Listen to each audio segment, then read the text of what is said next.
পাহাড়ে যদি অনেক উপরে আসছে এখন দেখতেছি ভয় লাগতেছে যে এত উপরে থেকে আমি কিভাবে যাবো আবার নিচে।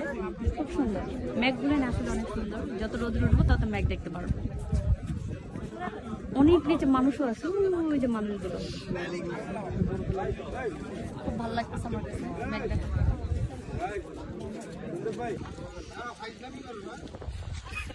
এখন চলে আসছি মেঘ দেখবো। এত কষ্ট করে আসার পরও সার্থক হলো যে মেঘটা দেখবো।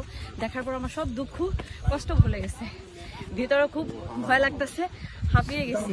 যদি রোহ বের হয়ে যায় তারপর মেঘ দেখার পরে শান্তি উপভোগ করতে। কি খবর, কই আইছো? কই লঞ্চের পুটকি ধরে আইছো? বাইকের মাথা ধরে আইছি ভাই।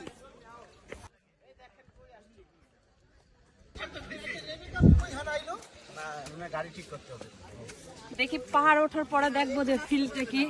যদি অনেক কষ্ট হচ্ছে, দম ফালাইতে পারতেছি না। এটা কংলাক পাহাড়, মানুষে বলে কলঙ্কা পাহাড়। এই কলঙ্ক পাহাড়ে উঠে যা দেখবো যে এখন মেঘ দেখবো। যদি অনেক কষ্ট হয়েছে এই কলঙ্ক পাহাড়ে উঠতে, এখন অনেক সুন্দর। কিন্তু এই মেঘ দেখে সবকিছু দুঃখ ভুলে গেছে আমি, যে কত সুন্দর মেঘ।